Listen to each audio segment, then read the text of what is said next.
Eu quero convidar você nesse momento para fechar os seus olhos. Nós vamos abrir a palavra de Deus e não podemos fazê-lo sem pedir a iluminação do Espírito Santo nesse momento. Ore comigo, feche os seus olhos. Pai querido, nós te louvamos nessa manhã pela alegria, pelo privilégio de nos encontrarmos em tua casa. Estamos na tua presença, tu nos trouxeste aqui, o teu Santo Espírito sensibilizou a cada pessoa que está nos assistindo a voltar a sua mente, o seu coração para ouvir de uma maneira toda especial a tua palavra. E nós suplicamos, Senhor, que o teu Santo Espírito visite a cada um, que invada o coração de cada um, que fale-nos e que nós tenhamos o poder também dos céus para colocar em prática na nossa vida a mensagem que vamos ouvir nessa manhã. Nós te agradecemos e pedimos em nome de Jesus. Amém. Eu convido você a abrir a sua Bíblia, abra comigo a sua Bíblia no livro de Abacuque. Abacuque, nós vamos ler no capítulo 3, versos 17 e 18. Abacuque, capítulo 3, versos 17 e verso 18, diz assim: ainda que a figueira não floresça, nem haja fruto na vide, o produto da oliveira minta, e os caminhos não produzam mantimento, as ovelhas sejam arrebatadas do aprisco, e nos currais não haja gado, todavia eu me alegro no Senhor, exulto no Deus da minha salvação. Essas palavras foram escritas por um profeta chamado Abacuque, cuja referência ao seu nome nós encontramos apenas no seu livro. Não sabemos muita coisa a respeito dele. O que nós podemos dizer de Abacuque é o que está escrito no livro que ele escreveu, que leva o seu nome, um livro pequeno de 3 capítulos apenas, que eu convido você a ler em casa. É muito fácil, muito rápida a leitura, em meia hora você faz uma leitura bem reflexiva sobre esse capítulo.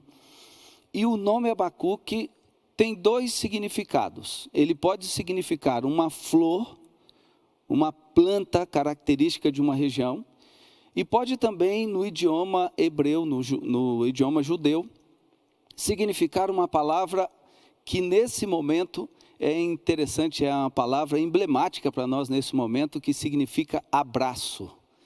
Nesse momento nós não temos tanta oportunidade de estender o nosso abraço, mas o nome de Abacuque tem esse significado, e provavelmente por representar o desejo de Deus, a vontade de Deus em estender o seu abraço ao seu povo, que é uma realidade presente, permanente na vida de todos nós, e em especial nos dias em que nós estamos fazendo referência, porque o contexto em que Abacuque vivia era um contexto muito difícil, muito desafiador.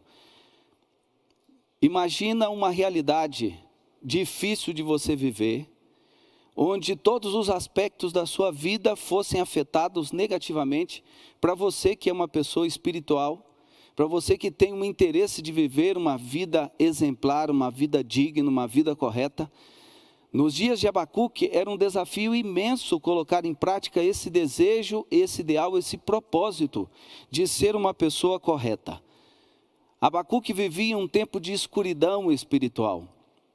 Trevas espirituais pairavam sobre o povo de Deus, sobre o povo de Judá, o reino de Judá, onde ele nasceu. Abacuque sucedeu a alguns reis que não foram bons reis, se distanciaram do propósito divino e profanaram a religião. Trouxeram deuses pagãos para o templo de Deus, para adorar ao Deus verdadeiro, em substituição à adoração ao Deus verdadeiro.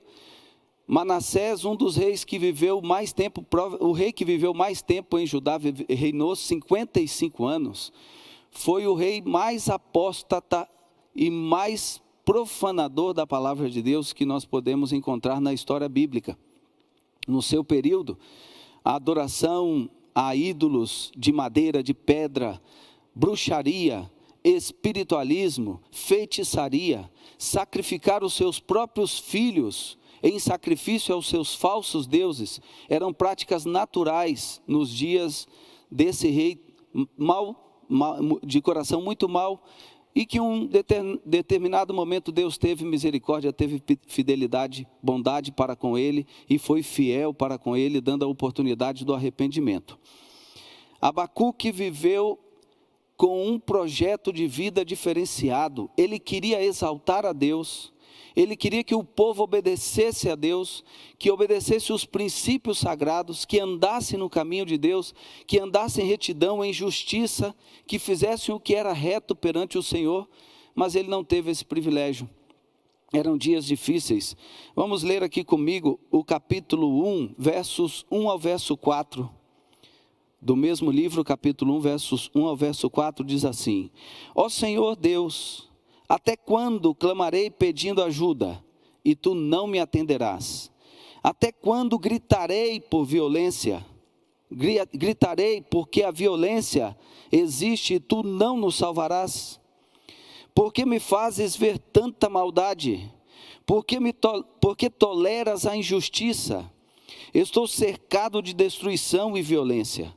Há brigas e lutas por toda parte, por isso ninguém obedece à lei, e a justiça nunca vence. Os maus levam vantagem sobre os bons, e a justiça é torcida. Parece que nós estamos falando de outros tempos. Não parece que nós estamos viajando 2.650 anos no tempo. Parece que nós estamos falando dos nossos dias. E há uma semelhança muito, muito grande entre os dias em que Abacuque viveu e os dias em que nós vivemos. A palavra violência descrita aqui nos versos iniciais do capítulo 1 de Abacuque, ela é uma palavra de sentido abrangente. Ela faz referência a uma palavra que nós já ouvimos em um ou outro momento. A palavra Hamas. Talvez você conheça essa palavra. Essa palavra ela tem um sentido muito claro de derramamento de sangue. A violência pela qual o povo de Deus estava sofrendo e vivendo representava o sentido de derramamento de sangue. Sangue inocente era derramado. Pessoas que até quisessem adorar a Deus com espírito e verdade, obedecer a Deus como Deus esperava a obediência, não podiam.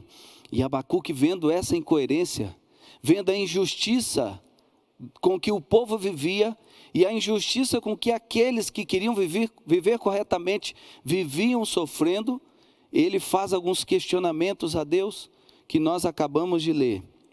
Ele questiona a Deus com uma palavra: até quando? Até quando? Até quando? Talvez você esteja aí na sua casa também analisando a sua vida, imaginando o que está escrito aqui. Eu vivo em violência? Eu vivo em um mundo que não é justo, eu vivo sofrendo injustiças, incoerências, a lei de Deus parece que não é aplicada, parece que a lei de Deus não existe em meus dias, e era mais ou menos a realidade dos dias em que Abacuque vivia e que nós nos imaginamos também, dias de iniquidade, dias de opressão, destruição, violência, contendas, litígio, maldade, covardia, exploração dos pobres, corrupção. Todos esses aspectos da vida do povo de Deus, sofridos pelo povo de Deus nos dias de Abacuque, nos faz pensar em nossos dias também. Seguramente eu estou falando para você que está longe agora, está longe de mim fisicamente, mas está perto do Senhor. O Senhor está aí com você. O Senhor está aí ao seu lado, e você talvez esteja pensando: será que Deus está mesmo aqui? Será que Deus está ao meu lado? Será que Deus cumpre as promessas que Ele fez? Talvez você esteja sofrendo fisicamente, problemas de saúde, ameaças muito sérias envolvendo a sua vida. Ameaças muito sérias envolvendo os seus queridos, os seus familiares. Pessoas enfermas a todo tempo e que nós não podemos conter, nós não podemos fazer algo para impedir. Eu estou falando com certeza a pessoas que estão sofrendo emocionalmente. Você está preso no lugar que nunca imaginou se estar preso, dentro da sua casa. Isso gera uma tensão emocional, que com certeza está desestruturando, queira Deus, que momentaneamente apenas a sua vida pessoal, a sua vida familiar. Seguramente eu estou falando a pessoas que também têm problemas financeiros, ameaças muito sérias, em consequência dos dias difíceis que nós estamos vivendo. E você faz contas, provavelmente você saiu para ir ao supermercado para fazer uma compra. E o dinheiro que você levou talvez não tenha dado para você comprar o mínimo suficiente para você viver adequadamente com a sua família. Os dias de Abacuque eram dias muito difíceis. E a pergunta que ele fazia, que ele fez, ela chega até mim, até você também nesse dia. Até quando, Senhor? Até quando nós, o teu povo, viveremos assim? E Abacuque, na sua humanidade, ele é tentado a questionar a Deus. E ele faz alguns questionamentos muito específicos a Deus. O primeiro deles, ele questiona o silêncio de Deus, com as palavras: até quando clamarei e tu não me escutarás? Esta é uma expressão que abrange tempo, naturalmente, até quando? E muito provavelmente Abacuque vinha orando já há um bom tempo. Essa maldade, essa violência, essa covardia, essa corrupção que assolava o povo já acontecia há muito tempo. E ele suplicava pela intervenção divina e não acontecia. Parecia ser injusto da parte de Deus que houvesse tanta injustiça e violência entre o seu povo. Abacuque questiona a inatividade, a passividade, a inação de Deus. Ele diz: gritar-te-ei violência e não salvarás? Eu grito, Senhor, por socorro diante de tanta violência, e onde está a tua salvação? Parecia ser injusto, parecia ser muito injusta a aparente passividade de Deus em não intervir em favor do seu povo. E Abacuque questiona também os métodos de Deus. Parecia ser muito injusto e incoerente que Deus operasse o livramento do seu povo através de uma nação muito mais pagã que o seu povo. Essa é uma ironia histórica e que nos faz pensar que talvez Deus utilize, ou Deus se utilize das adversidades para poder prover os seus propósitos na sua vida e na minha vida. Deus utiliza situações extremas e contrárias para prover a providência e a solução para os seus problemas e os meus problemas. Você acredita nisso? A palavra bíblica diz claramente: Deus utilizou uma nação perversa para ser instrumento de advertência para o seu povo.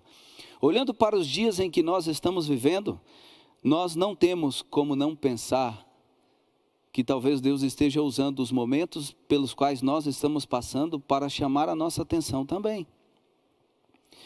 Talvez a sua pergunta até quando comece a ser respondida, quando você reflita: Senhor, os dias em que eu estou vivendo são dias diferentes, são dias muito difíceis, e com certeza o Senhor quer me mostrar algo nesses dias, e eu oro a Ti, Senhor, para que o tempo seja esse da Tua resposta, para que o tempo do meu clamor, da minha angústia, do meu desespero, cesse nesse momento, e que eu possa refletir e abrir os meus olhos, e voltar o meu olhar espiritual para Ti, porque com certeza eu também estou talvez sofrendo a crise de distanciamento espiritual, a crise de distanciamento da justiça, distanciamento da vontade, da lei de Deus, de ser aquilo que Ele determinou que eu fosse, que você fosse.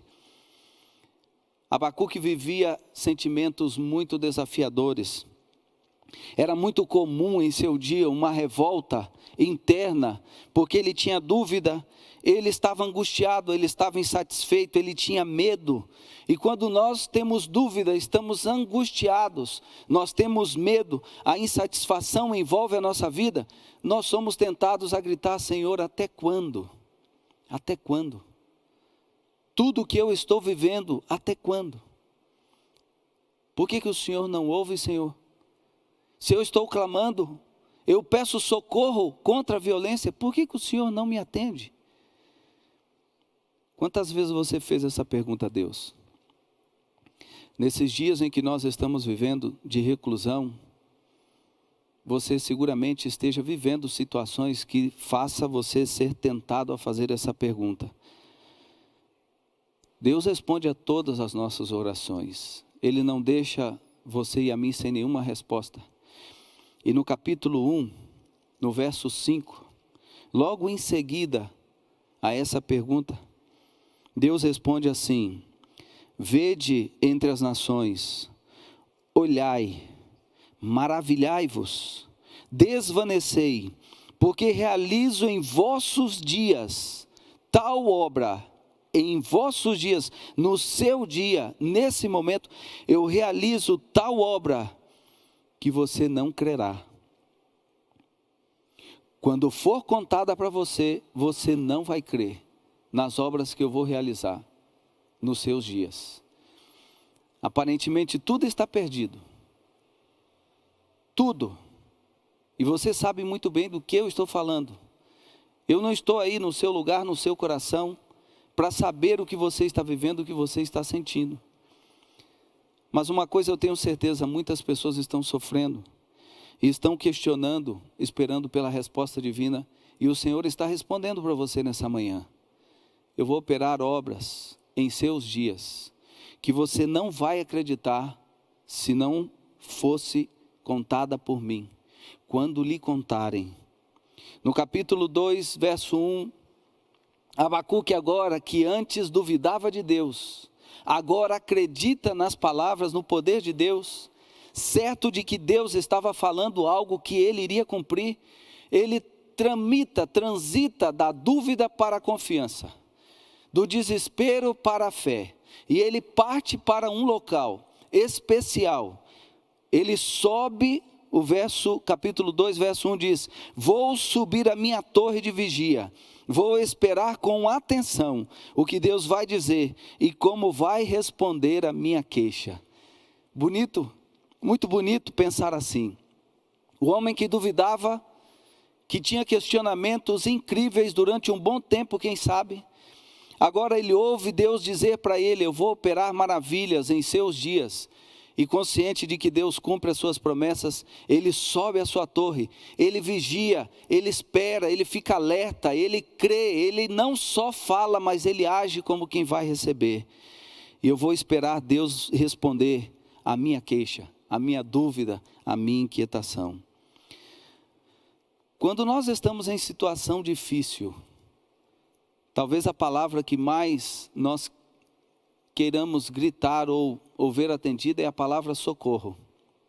Ajuda-me, ajuda, eu preciso de ajuda, alguém que olhe para mim, alguém que me ajude. E essa palavra, ela aparece na história de Abacuque e na minha história também. Onde nós podemos encontrar o socorro e a ajuda que nós tanto precisamos. Leia comigo o verso 19, capítulo 2, verso 19.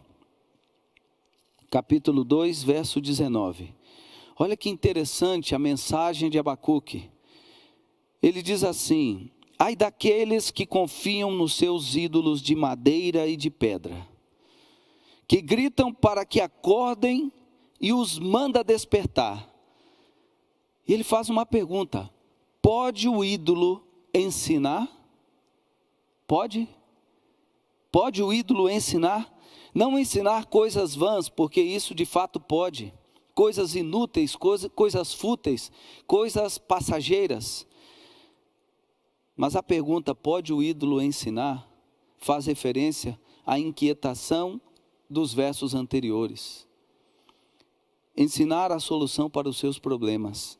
Ele diz: os ídolos podem estar cobertos de ouro, podem estar cobertos de prata, mas no seu interior não há fôlego nenhum. O que é um ídolo para você? Nos dias do profeta, um ídolo era um ídolo de madeira, era um ídolo esculpido em pedra. e que recebia um sentido espiritual, uma imagem espiritual, e passava a ser merecedor, detentor da atenção e da adoração do povo. Hoje talvez, seguramente, não é tão comum pelo menos, adorarmos a deuses de pau, de madeira e deuses de pedra. Mas nós temos outros deuses também. Nós temos falsos deuses chamados ídolos, que atraem a nossa atenção e desviam o nosso foco daquilo que é de Deus.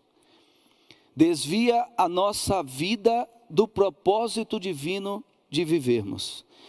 E a pergunta, pode o ídolo ensinar, nos faz lembrar do famoso texto bíblico, Deuteronômio capítulo 6, versos 4 ao verso 9. Eu quero ler com vocês, Deuteronômio capítulo 6, versos 4 ao verso 9. Um texto muito conhecido do povo de Israel, chamado Shema, que era adorado, que era memorizado, que era repetido, servia como fixação da palavra, do propósito de Deus para a vida do seu povo. O texto diz assim, Moisés falando ao povo: ouve Israel, o Senhor, nosso Deus é o único Senhor. Amarás, pois, o Senhor teu Deus de todo o teu coração, de toda a tua alma e de toda a tua força. Estas palavras que hoje te ordeno, elas estarão no teu coração. Tu as inculcarás a teus filhos, delas falarás assentada em tua casa, andando pelo caminho, ao deitar-te e ao levantar-te. Também as atarás como sinal na tua mão, e te serão por frontal entre os teus olhos. As escreverás nos umbrais de tua casa e nas tuas portas. Pode um ídolo ensinar o que está escrito aqui? Você consegue aprender de ídolos o que está escrito aqui? Você ouve dos ídolos a ordenança divina dizendo: ouve, ó Israel, o teu Deus, o único Deus. Ouve as minhas palavras. Não são palavras que eu aconselho, são palavras que eu te ordeno. Coloca estas palavras na tua mente, coloca no teu coração, transmite-as aos teus filhos. Em todos os momentos da vida, quando se levantar, quando caminhar, quando deitar, coloca como marco na tua mão, coloca nos frontais entre os teus olhos, marca a tua casa, faça um sinal, um código de que você adora a Deus, que você adora unicamente a Deus, e não a falsos ídolos ou a falsos deuses. Este é um sábado especial, sábado de educação, e nós temos que fazer referência à importância desse texto para a educação. Nós temos que fazer referência a esse texto, a importância dele para o futuro da sua vida, da minha vida e o futuro da humanidade. Quando olhamos esse texto, imaginamos que essa ordenança deve ser repetida e colocada em prática. Eu tenho que ser tentado a dizer para você e para mim, nunca deixar de orar. Nunca deixe de orar, mesmo em dúvida, mesmo em sofrimento, mesmo que todos ao seu redor estejam vivendo em violência, apostasia, corrupção, ultraje, exploração à vida humana. Ore. Se você estiver sofrendo emocionalmente no seu lar, você que está sofrendo no seu casamento, na dificuldade que você tem agora de conciliar as suas obrigações com a educação do seu filho, com a questão financeira para a sobrevivência sua e da sua família, nunca deixe de orar. Tem alguém enfermo na sua casa, ameaçado pelo mal, pela peste que vem rodeando a todos nós? Ore, ore. Acredite em Deus, acredite no poder de Deus.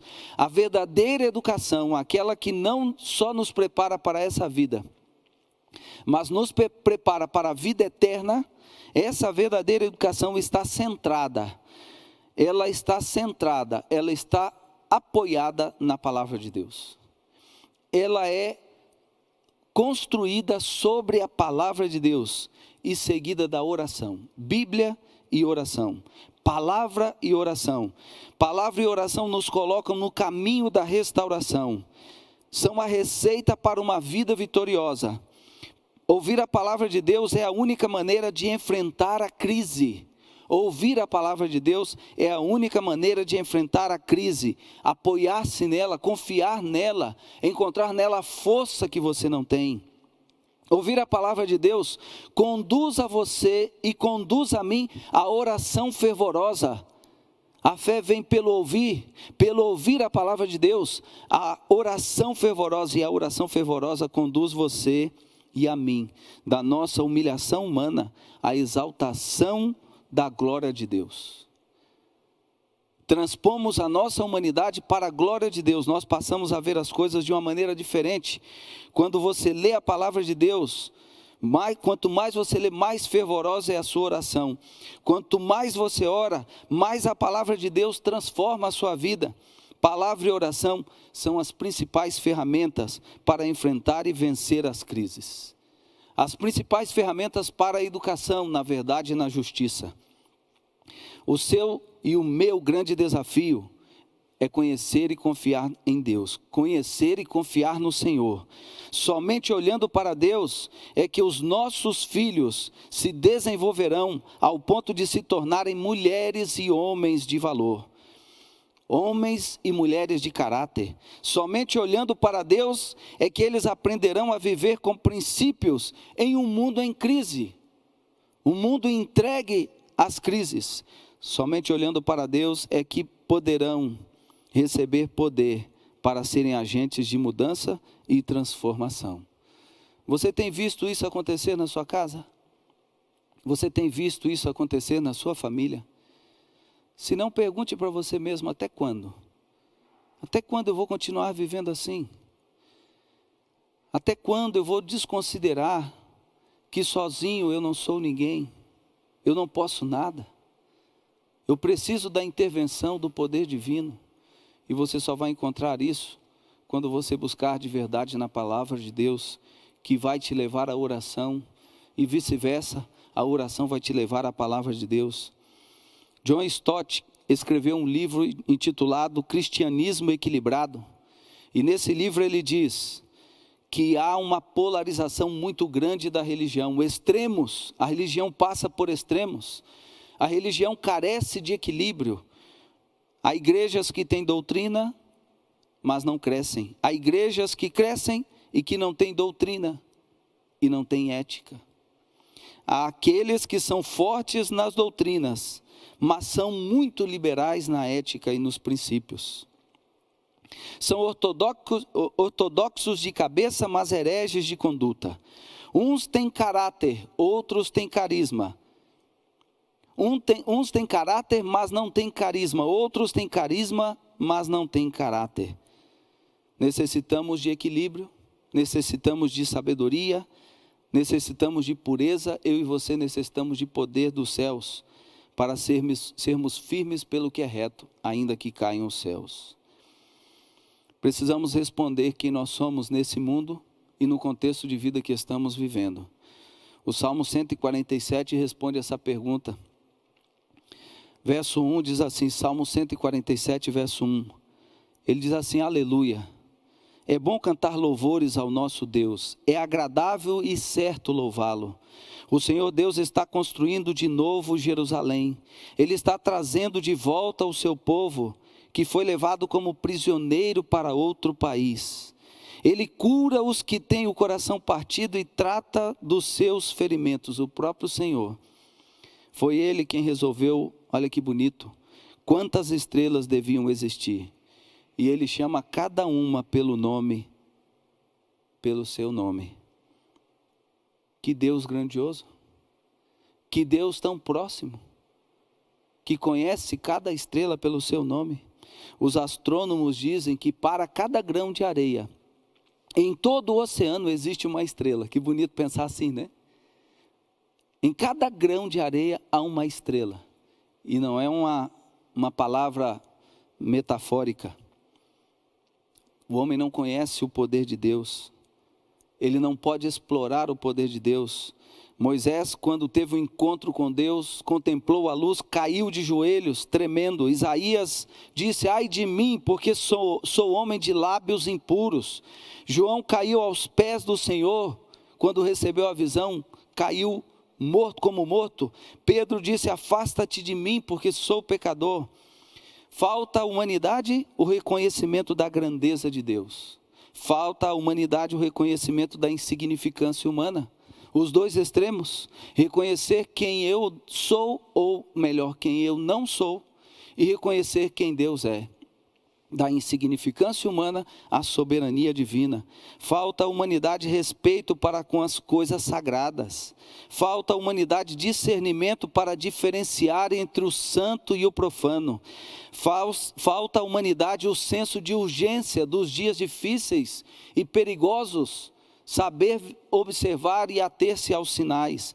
Falta à humanidade a consciência de que só Jesus pode preencher o vazio do seu e do meu coração. Falta à humanidade amor. Amor a Deus, amor de uns para com os outros e amor a si mesmo. Amor próprio, valorizar a si mesmo. Só reconhecendo quem é Deus e quem eu sou, Deus pode ser Deus na minha vida. No capítulo 2, verso 20, depois de questionar a Deus e ouvir a resposta de Deus, Abacuque disse: o Senhor está em seu santo templo, cale-se diante dele todos os moradores da terra. O Senhor está em seu santo templo, cale-se, cale-se, não duvide, não questione, não se atreva a falar ou a responder por ele, não se atreva a ousar interpretá-lo. Respeite a Deus, cale-se diante dele e ouça a sua voz. Nós estamos em dias muito difíceis, os dias de Abacuque transpostos aos nossos dias. Hoje tramitamos entre os extremos do medo e a coragem, da ansiedade ou segurança, desespero ou confiança, fraqueza ou força, comodismo ou atitude, desânimo ou esperança, dúvida ou fé, autossuficiência ou insegurança, coragem ou medo. Chegamos ao ponto de sermos proibidos de dar um beijo e um abraço. Somos forçados a serem felizes. Somos forçados a não estender a mão, a não abraçar, a não receber, a não festejar, a não celebrar casamentos, a não poderem sepultar os mortos, a não adorar a Deus em liberdade no seu santo templo. O prazer de viver tornou-se mais importante do que viver para o prazer. Não ter que trabalhar tornou-se mais importante do que trabalhar para ter. Viver sem trabalhar tornou-se mais importante do que trabalhar para viver. Ficar longe de quem amamos tornou-se maior prova de amor do que estar perto e poder amar. A nossa maior ameaça hoje é a dúvida. E Abacuque disse no capítulo 2, verso 4, o justo, esse viverá pela fé. O justo viverá pela fé. A palavra fé, emuná, tem um sentido muito bonito para a nossa vida. Imagine se você, em meio ao oceano, e você não consegue sair dali, não consegue nadar, e você tenta, esforça-se, mas está longe da praia, está longe da terra, e você, com seu esforço, mal consegue sair do lugar. Você percebe que vai afundar e vai morrer. Vai ser o seu último momento de vida. E você desacredita de tudo. De repente, você olha para o lado e vê uma boia. Você não sabe quem atirou a boia, ela está ali, ela não estava, ela apareceu. E você se agarra a essa boia,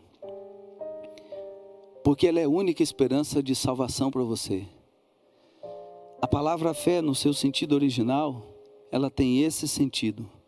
Fé é agarrar-se àquilo que pode te salvar. Fé é agarrar-se à pessoa que pode te salvar. A fé não é apenas um sentimento, fé é pessoa. Fé não é o intelecto e a razão apenas. Fé é abraçar-se a Jesus. Isso é fé. Acreditar que você estava condenado e agora há esperança para você. A fé que fortaleceu Abacuque e todos os santos e justos naqueles dias de grande provação é a mesma que sustenta o povo de Deus hoje. Nas horas mais escuras, sobre as mais proibitivas circunstâncias, o crente cristão, você e eu, podemos suster a nossa alma sobre a fonte de toda a luz e poder dia a dia, pela fé em Deus, sua esperança e ânimo serem renovados. Texto inicial que nós lemos, e eu vou ler novamente para você. Abacuque 3, 17 e 18. Ainda que a figueira não produza frutos, e as parreiras não deem uvas, ainda que não haja azeitonas para apanhar, nem o trigo para colher, ainda que não haja mais ovelhas nos campos, nem gado nos currais, ainda assim eu darei graças ao Senhor e louvarei a Deus, o meu Salvador. Ainda que as lágrimas sejam a sua única companhia, você que está aí chorando e sofrendo, que não tem sequer alguém para enxugar as suas lágrimas, ainda que o desespero seja presença constante na sua vida, ainda que as dúvidas dominem o seu medo, imponham medo em relação ao futuro, ainda que a lógica humana perca todo o sentido, a razão humana e os meios para prover o seu sustento e da sua família para o futuro, ainda que seus filhos estejam correndo o risco de perder-se pela sua dificuldade em educá-los nos princípios do Senhor, pela sua limitação, creia, ainda que eu darei graças ao Senhor e louvarei a Deus, o meu Salvador. O convite está feito. Questione até quando, mas responda a pergunta com ainda que. Tenha plena certeza de que o Deus de Abacuque é o seu Deus, é o meu Deus, é o Deus da sua família, é o Deus dos seus amigos, é o Deus dos seus filhos, é o Deus da sua igreja, é o Deus da sua escola, é o Deus de cada um de nós. E Ele vai continuar respondendo todas as perguntas que você fizer, se unicamente você tiver fé e acreditar que, apesar, ainda que, Ele vai te ouvir. Quero convidar você a fechar os seus olhos, a refletir em tudo que nós falamos, agradecendo a Deus nesse momento e entregar a sua vida a Deus, refletindo nele. Diga a Deus: Senhor, eu pertenço a Ti. Diga a Deus: eu sou teu, e Deus vai estar presente na sua vida. Eu acredito na oração não respondida. Entregue a sua vida a Deus, acredite nele e sejamos felizes, ainda que, e o Senhor vai estar com você todos os dias, como esteve com Abacuque e estará conosco também. Que Deus te abençoe, que Deus abençoe a toda a sua família.